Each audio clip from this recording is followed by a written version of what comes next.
We have come to share in Christ if indeed we hold our original conviction firmly to the very end.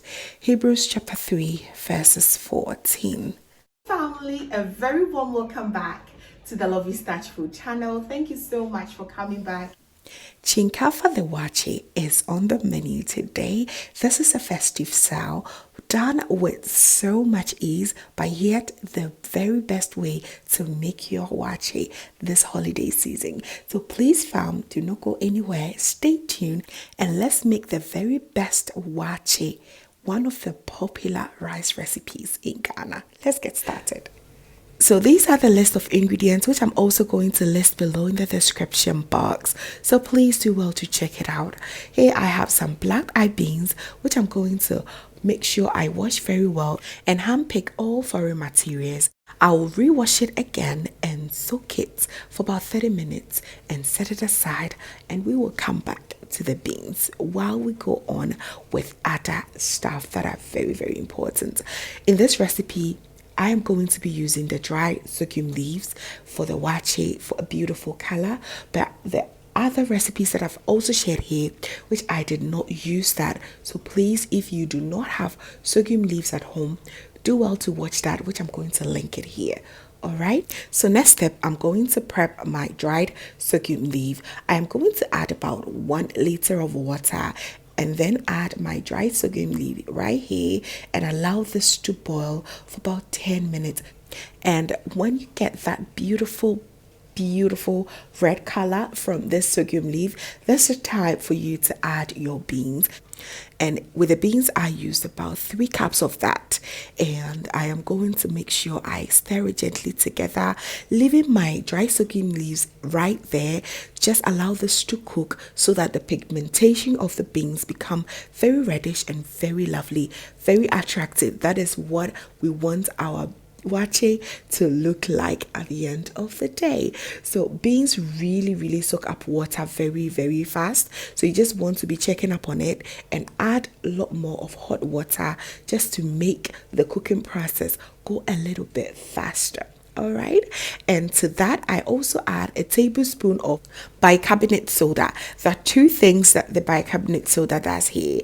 One is to help the beans cook a little bit more faster than it would, and 2, it helps the sorghum leaf to release that beautiful color and pigment to the beans, making the end product a very attractive one.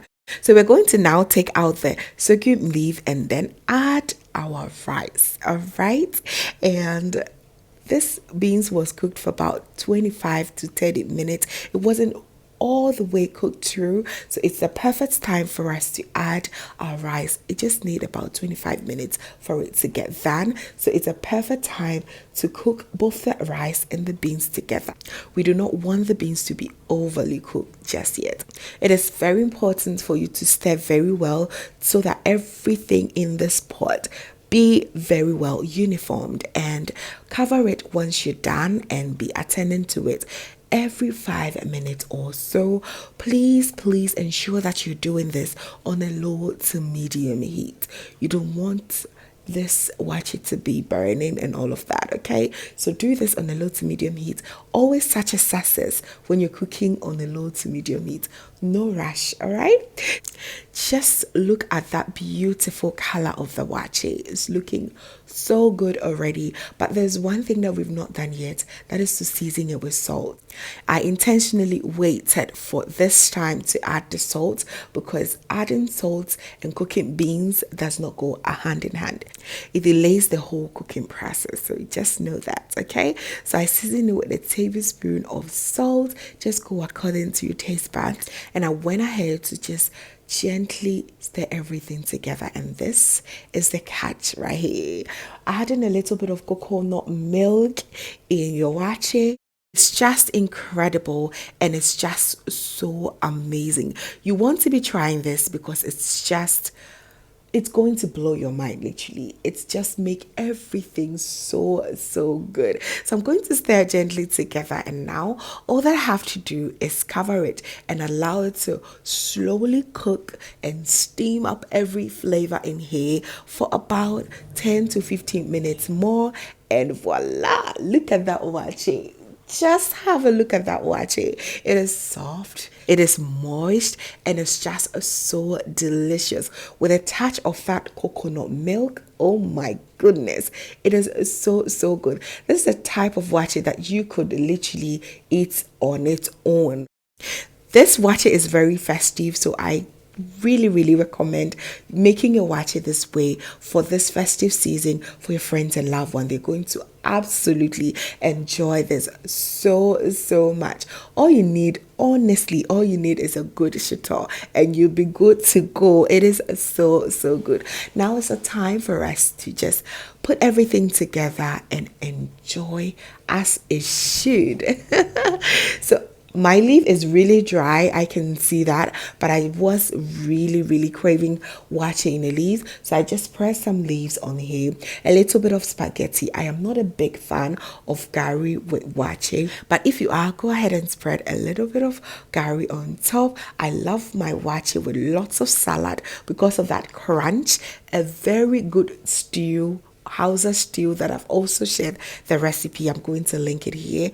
And that shito is absolutely breathtaking. It is so delicious, family. Just have a look at that and tell me you are not salivating. Go ahead and make your waakye this way. You are going to literally bite your tongue. Thanks so much for watching, family. I am so thankful that you watch all the way to the end. Please do not forget to like, share, and also, if this is your first time here, hello, my name is Lovia from Lovystouch. My main goal here is to cheer you up into making your own delicious meal right at the comfort of your home. I also love to share kitchen related motivational videos, so please come on board and subscribe to join the family for amazing new recipes every week. Thank you so very much, family, for watching once again, and as always, know that you're so beautiful just the way you are. I will see you in my next one. Have a blessed day.